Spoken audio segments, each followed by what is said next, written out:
नमस्कार दोस्तों, स्वागत है आपका हमारे चैनल यूपी लवर पर। आप देख रहे हैं 10 बड़ी खबरें सीधे उत्तर प्रदेश से। पहली खबर, अखिलेश यादव पर आपत्तिजनक टिप्पणी में 24 घंटे में एक्शन, 6 सिपाहियों को किया सस्पेंड। समाजवादी पार्टी के राष्ट्रीय अध्यक्ष अखिलेश यादव पर फिरोजाबाद के एक सिपाही ने आपत्तिजनक टिप्पणी करते हुए व्हाट्सएप स्टेटस लगाया। इस गलती को कई पुलिस वालों ने दोहराया और टिप्पणी फेसबुक और व्हाट्सएप पर वायरल हो गई। इससे समाजवादी पार्टी में रोष फैल गया। सपा पदाधिकारियों ने एसएसपी से मुलाकात कर आपत्ति जताई। एसएसपी ने सीओ सदर से जांच कराई और रिपोर्ट मिलते ही 24 घंटे के अंदर ही 6 सिपाहियों को निलंबित कर दिया है। कुछ और सिपाहियों ने भी इसे वायरल किया है। उनकी पड़ताल की जा रही है। कहा जा रहा है कि उन पर भी कार्रवाई होगी। दूसरी खबर, उत्तर प्रदेश सरकार ने निजी विश्वविद्यालयों को संचालन की स्वीकृति प्रदान की। मुख्यमंत्री योगी आदित्यनाथ के निर्देश पर प्रदेश में 2 निजी विश्वविद्यालयों के संचालन को अनुमति दी गई है। उत्तर प्रदेश शासन ने उच्च शिक्षा के क्षेत्र में विस्तार की दिशा में महत्वपूर्ण कदम उठाते हुए अयोध्या में महर्षि महेश योगी रामायण विश्वविद्यालय और गाजियाबाद में अजय कुमार गर्ग विश्वविद्यालय के संचालन की अनुमति प्रदान की है। इसका पत्र भी जारी कर दिया गया है। मुख्यमंत्री योगी आदित्यनाथ के नेतृत्व में सरकार शिक्षा को सुलभ, समावेशी और समकालीन बनाने के मिशन पर काम कर रही है। उच्च शिक्षा मंत्री योगेंद्र उपाध्याय ने कहा कि प्रदेश सरकार निजी क्षेत्र की भागीदारी से उच्च शिक्षा में नवाचार और अधोसंरचना विकास को प्रोत्साहित कर रही है। आने वाले वर्षों में उत्तर प्रदेश शिक्षा के क्षेत्र में अग्रणी राज्य बनेगा। शिक्षा की गुणवत्ता को बढ़ावा देने और युवाओं को स्थानीय स्तर पर उच्च शिक्षण संस्थानों की सुविधा उपलब्ध कराने के उद्देश्य से इन दोनों प्रस्तावों को समयबद्ध प्रक्रिया के तहत स्वीकृति प्रदान की गई है। तीसरी खबर, क्या यूपी में 1 करोड़ 47 लाख किसानों को नहीं मिलेंगे 2000 रुपए? अटक सकती है पीएम किसान योजना की 20वीं किस्त। उत्तर प्रदेश के 1 करोड़ 47 लाख किसानों को जुलाई में झटका लग सकता है।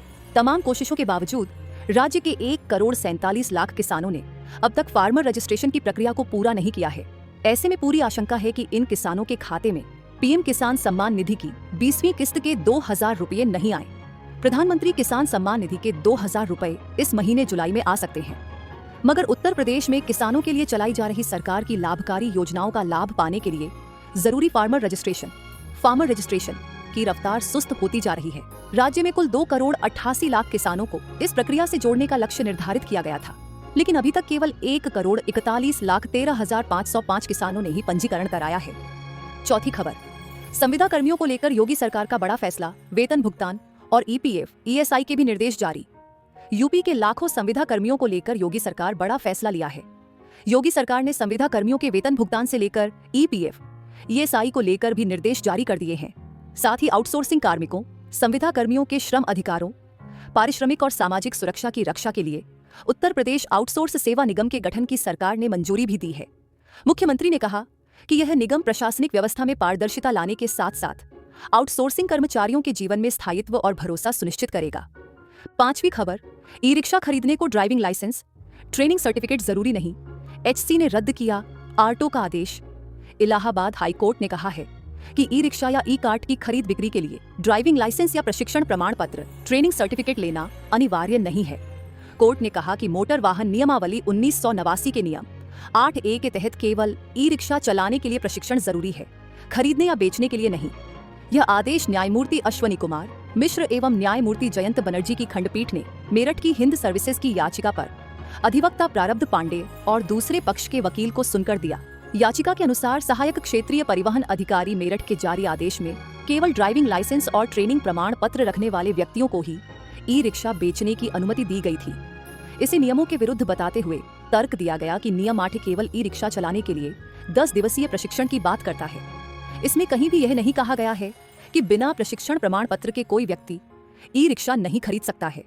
यह भी कहा गया कि नियमों में ऐसा कोई प्रतिबंध नहीं है जो गैर प्रमाण पत्र धारकों को ई रिक्शा खरीदने से रोकता हो।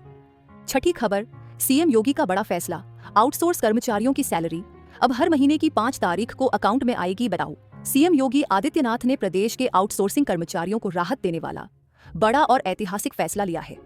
इन कर्मचारियों को अब हर महीने की 5 तारीख तक उनका वेतन सीधे बैंक खाते में मिलेगा। इस व्यवस्था को प्रभावी बनाने के लिए योगी सरकार ने उत्तर प्रदेश आउटसोर्स सेवा निगम यूपी कोस के गठन को मंजूरी दे दी है। मुख्यमंत्री का कहना है कि इससे कर्मचारियों के हितों के साथ साथ बल्कि पूरी व्यवस्था में पारदर्शिता आएगी। साथ ही जवाबदेही और कर्मचारियों के अधिकारों की सुरक्षा भी सुनिश्चित होगी। लखनऊ में अधिकारियों के साथ बैठक में मुख्यमंत्री योगी आदित्यनाथ ने प्रस्तावित निगम की कार्यप्रणाली, उसकी संरचना और लक्ष्य को लेकर दिशा निर्देश दिए। सीएम योगी ने कहा कि अब तक एजेंसियों के माध्यम से हो रही नियुक्तियों में वेतन कटौती और श्रम अधिकारों की अनदेखी जैसी शिकायतें मिल रही थीं, जिसे दूर करने के लिए उत्तर प्रदेश आउटसोर्स सेवा निगम यूपी सोर्स का गठन किया जा रहा है। 7वीं खबर, अयोध्या को मिला देश का छठा और यूपी का पहला एनएसजी हब, 8 एकड़ जमीन अलॉट, 24 घंटे हाईटेक निगरानी में रहेगी रामनगरी। उत्तर प्रदेश के धार्मिक और सामरिक दृष्टि से संवेदनशील शहर अयोध्या में अब नेशनल सिक्योरिटी गार्ड एनएसजी का सब सेंटर हब्स बनाया जाएगा। यह यूपी का पहला और देश का छठा एनएसजी हब होगा। इसके लिए अयोध्या के कैंटोनमेंट एरिया में 8 एकड़ जमीन जिला प्रशासन ने गृह मंत्रालय MHA को 99 साल की लीज पर दी है। ये निर्णय अयोध्या के विकास में अहम कदम माना जा रहा है। अभी तक एनएसजी की यूनिट केवल मुंबई, चेन्नई, कोलकाता, हैदराबाद और गांधीनगर में है। अब अयोध्या में इस यूनिट के बन जाने से उत्तर प्रदेश, बिहार और पूर्वांचल के अन्य हिस्सों में आपात स्थिति में तुरंत ऑपरेशन और सुरक्षा बलों की तैनाती संभव हो सकेगी। यह हब अत्याधुनिक हथियारों, एंटी ड्रोन सिस्टम और तकनीकी निगरानी से लैस होगा। इसमें फायरिंग रेंज और रूटीन ट्रेनिंग की भी व्यवस्था होगी, जिससे कमांडो हर स्थिति से निपटने के लिए हमेशा तैयार रहे। 8वीं खबर, अब घर के साथ बना सकेंगे दुकान, छोटे प्लॉट पर नक्शा पास कराने की शर्त खत्म, योगी सरकार का बड़ा फैसला।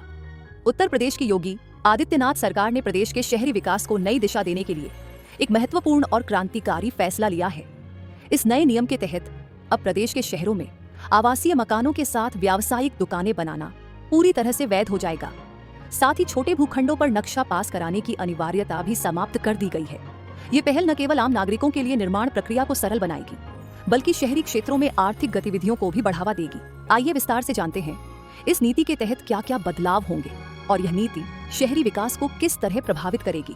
उत्तर प्रदेश सरकार ने अब 10 लाख से अधिक आबादी वाले बड़े शहरों में 24 मीटर चौड़ी सड़कों तथा अन्य छोटे शहरों में 18 मीटर चौड़ी सड़कों पर आवासीय भवनों के साथ दुकान खोलने की मंजूरी दे दी है।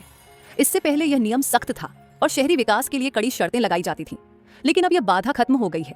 साथ ही अब 18 मीटर चौड़ी सड़कों पर शॉपिंग मॉल के निर्माण की भी अनुमति दी गई है, जो कि स्थानीय व्यापार को बढ़ावा देगा और रोजगार सृजन के अवसर बढ़ाएगा।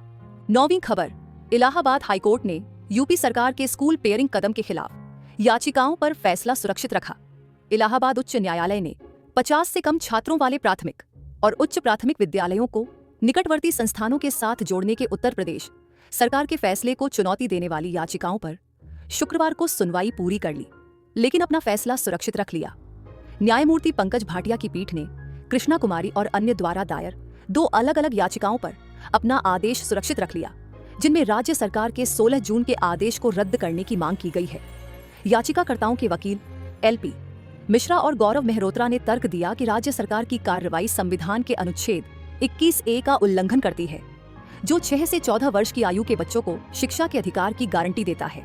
10वीं खबर, उत्तर प्रदेश में उर्वरकों की कोई कमी नहीं, राज्य कृषि मंत्री।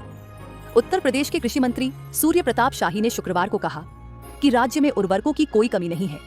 यहाँ पत्रकारों से बातचीत में शाही ने कहा कि योगी आदित्यनाथ सरकार पूरे उत्तर प्रदेश में किसानों को समय पर बीज और उर्वरक की उपलब्धता सुनिश्चित करने के लिए सक्रिय रूप से काम कर रही है। आगामी खरीफ सीजन की तैयारियों पर प्रकाश डालते हुए उन्होंने बताया कि राज्य में 27 लाख मीट्रिक टन यूरिया पहले ही उपलब्ध करा दिया गया है। इसके अलावा 10 लाख मीट्रिक टन की आपूर्ति की जा रही है, जिससे कुल उपलब्धता 37 लाख मीट्रिक टन हो जाएगी। धन्यवाद। अगर आपको हमारा यह वीडियो पसंद आया हो तो इसे लाइक करें, शेयर करें और यूपी लवर को सब्सक्राइब करना ना भूलें।